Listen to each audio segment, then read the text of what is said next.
नमस्कार दोस्तों, स्वागत है आप सभी का आपके अपने यूट्यूब चैनल ऑनलाइन स्टडी में। और दोस्तों, आप सभी साथियों की डिमांड पर आप लोगों के लिए देखिए डीएलएड थर्ड सेमेस्टर की क्लासेस जो है वो स्टार्ट की गई है। मैथ्स की क्लास जो है वो पिछले कई दिनों से चल रही है। आप लोगों को डेली एक क्लास जो है उसकी मिलती है। ठीक है, लगभग बहुत सारे चैप्टर जो है उसमें हमने कर लिए हैं। कुछ जो अब चैप्टर रह गए हैं वो भी मैं आपको करवा दूंगा।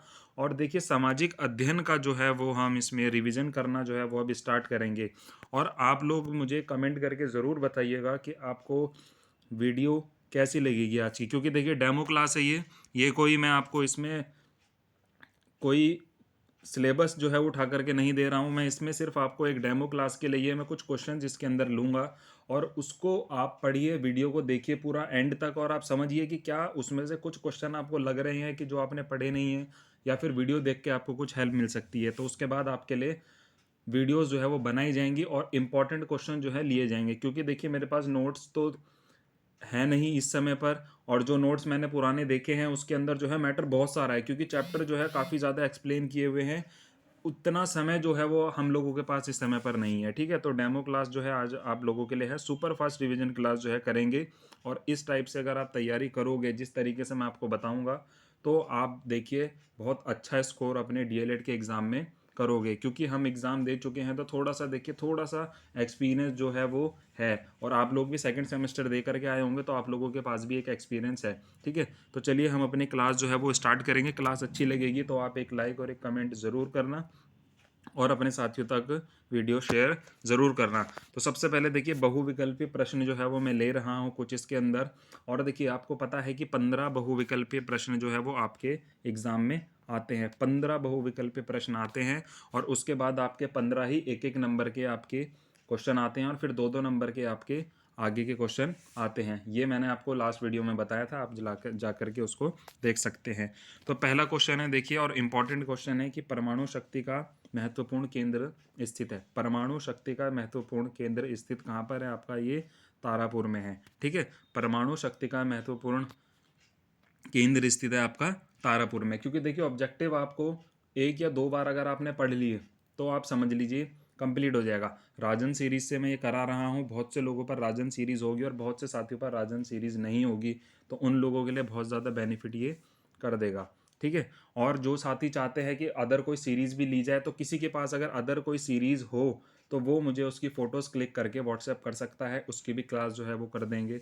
तो क्या होगा कि दोनों से आपका पढ़ाई हो जाएगी, दोनों के क्वेश्चन कुछ थोड़ा बहुत परसेंटेज अंतर हो सकता है, बाकी आपका अच्छा रिवीजन जो है यहाँ पर हो जाएगा। तो अगर आपको क्लास अच्छी लगे तो आप बताना, फिर नेक्स्ट क्लास से सिस्टमेटिक तरीके से चलेंगे। लगभग लगभग 150 से 200 आपके एमसीक्यू इसके अंदर दिए हुए हैं और ऐसे ही आपके एक एक नंबर के क्वेश्चन भी जो है वो दिए हुए हैं। तो बहुत सारे क्वेश्चन हैं, आराम से इसे ही पढ़ के आप पेपर पास कर लोगे। ठीक है, तो पहला क्वेश्चन क्या था हमारा? परमाणु शक्ति का महत्वपूर्ण केंद्र स्थित है आपका तारापुर में। ठीक है, तारापुर इसका सही आंसर हो जाएगा।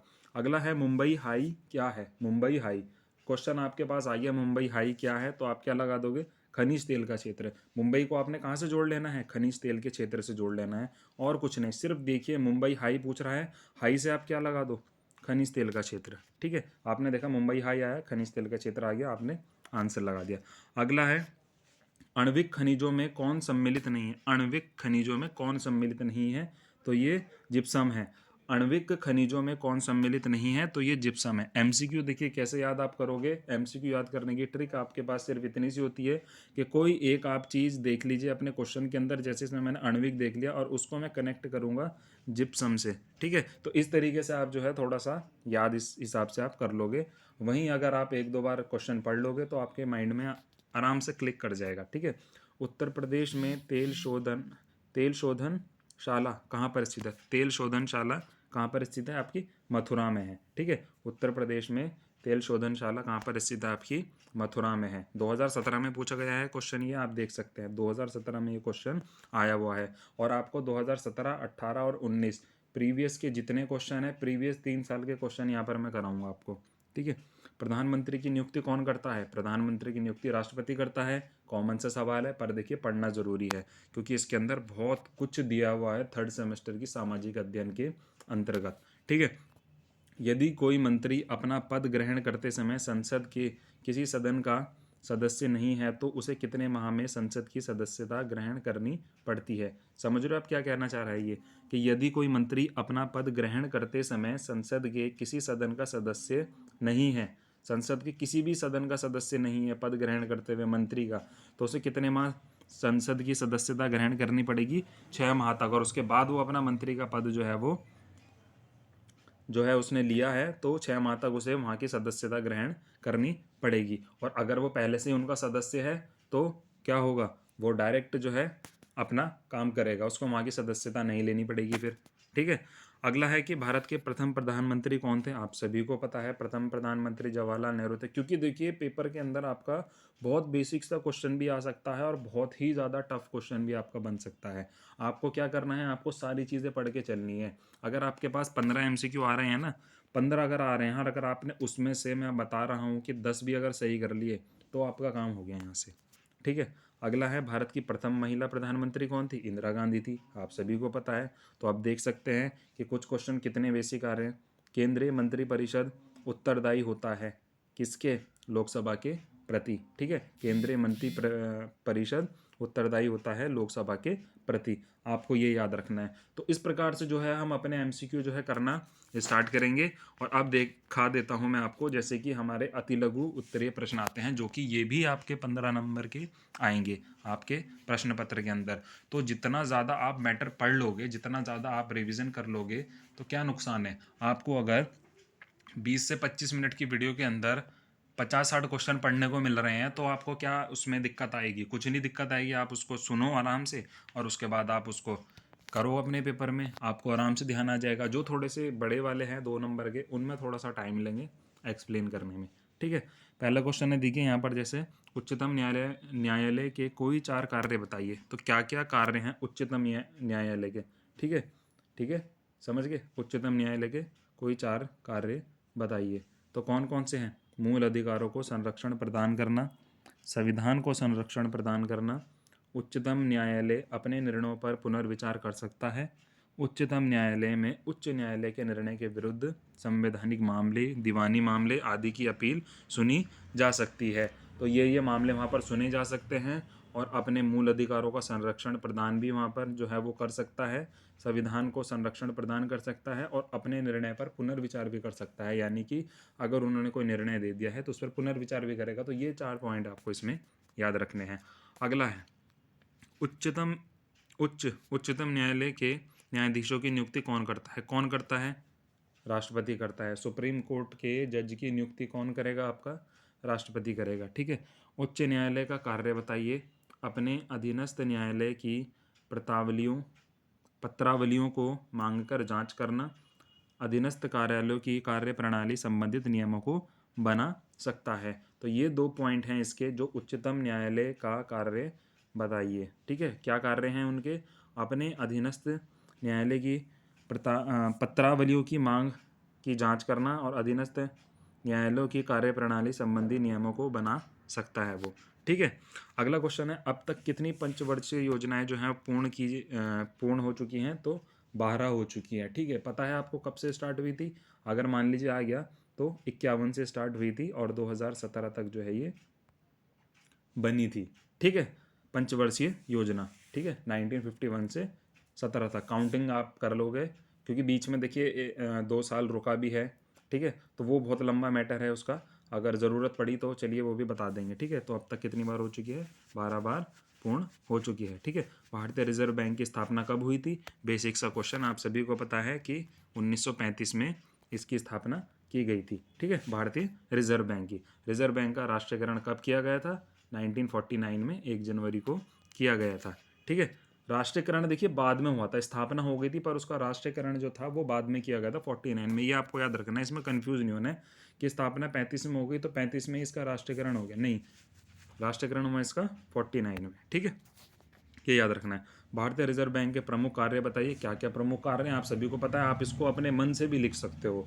आप सभी को पता है ये सारे कार्य, कि यह सरकार की ओर से पत्र मुद्रा का निर्गमन करता है, यह विनिमय दर की स्थिरता बनाए रखता है, मुद्रा एवं शाख पर नियंत्रण करता है, यह बैंकों का बैंक है इसलिए अंतिम ऋणदाता के रूप में कार्य करता है, यह बैंक को समाशोधन ग्रह की सुविधा प्रदान करता है। बैंकों के ऊपर जो हेड एक बैंक होता है वो आपका रिजर्व बैंक होता है। पूरे भारत के जितने भी बैंक होते हैं वो इसके कंट्रोल में होते हैं। मुद्रा जो प्रदान की जाती है वो इसके द्वारा की जाती है। जो बैंक से जो बैंक है, बैंक जो आपका जिस बैंक से आप लोन लेते हो वो बैंक कहाँ से लोन लेता है, वो आपका रिजर्व बैंक से लोन लेता है। करेंसी जो हमारी होती है, मुद्रा जो हमारी होती है, उसको कौन प्रिंट करता है, कौन छापता है, वो आपका रिजर्व बैंक करता है। तो बहुत सारे पॉइंट है जिसको आप आराम से अपनी मर्जी से भी लिख सकते हो। इनमें से आप एक भी पॉइंट मत लिखो, अपनी मर्जी से पॉइंट लिख दो, ये ऐसा क्वेश्चन है। ठीक है। भारत की मौद्रिक नीति का नियंत्रक कौन है? कौन है? भारतीय रिजर्व बैंक। क्योंकि आपकी मुद्रा का नियंत्रक कौन है? देखिए, नोटबंदी भी कहाँ जमा करा? बैंक में जमा करा। बैंक ने क्या करा? उन नोटों को डिस्ट्रॉय किया और उसकी जगह नई करेंसी प्रिंट कर दी। तो किसके संचालन में हो रहा है ये सभी आपका हो रहा है भारतीय रिजर्व बैंक की। ठीक है। अगला क्वेश्चन है, भारत के विदेशी विनिमय पर नियंत्रण कौन सा बैंक करता है? भारत के विदेशी विनिमय नियंत्रण कौन कौन करता है? भारत में विदेशी विनिमय पर नियंत्रण रिजर्व बैंक ऑफ इंडिया करता है। ठीक है। विदेशी विनिमय पर नियंत्रण कौन सा बैंक करता है? तो रिजर्व बैंक ऑफ इंडिया करता है। ठीक है। प्रेयरी कहाँ का घास का मैदान है? प्रेयरी का घास का मैदान है।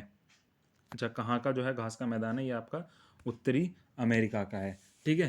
तो देखिए, ये चीज़ें जो हैं, ये चीज़ें देखिए याद करने वाली चीज़ है। कुछ तो है, आपको सवाल कॉमन ऐसे मिल जाएंगे कि जो आपको पढ़े हुए होंगे, याद होंगे ग्रेजुएशन में। जिसके पास हिस्ट्री वगैरह रही होगी उसके लिए तो बहुत ईजी है। पर जिनके पास नहीं थे, देखिए हमारे पास भी नहीं थी, हमने भी मॉडल से या कुछ बुक से या कुछ यूट्यूब से मैटर इधर उधर से पढ़ करके जो है पेपर दिए थे। ठीक है। सेकेंड और फोर्थ सेमेस्टर के। आप लोग कह रहे होंगे कि थर्ड सेमेस्टर का तो मैंने दिया ही नहीं था, पर सेकंड के और फोर्थ के हमने ऐसे ही दिए थे। ठीक है। संसार का सबसे बड़ा महाद्वीप कौन सा है? आप सभी को पता है, एशिया।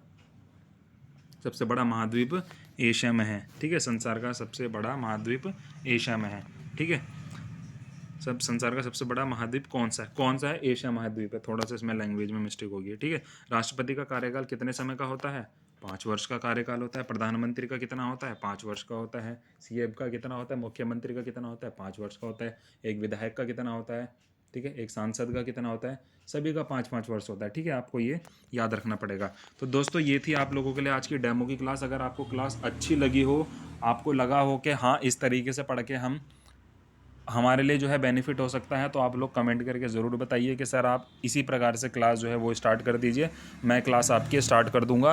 और अदर किसी विषय की भी अगर आप चाहते हो तो आप उसको कर सकते हो। संस्कृत में देखिए, मैं संस्कृत आपकी संस्कृत के लिए कह रहे थे, पर देखिए संस्कृत में थोड़ी सी प्रॉब्लम जो है वो आ सकती है, क्योंकि देखिए संस्कृत मैंने इतना कुछ खास पढ़ा नहीं है। ठीक है। तो इसलिए जो है संस्कृत की क्लास के लिए मैं मना कर रहा था आप लोगों से। ठीक है। पर अगर इस प्रकार से अगर आपको क्लासेस चाहिए होंगी तो आप मुझे कमेंट कर सकते हैं। धन्यवाद। मैं आपके कमेंट्स का वेट करूँगा। Thank you.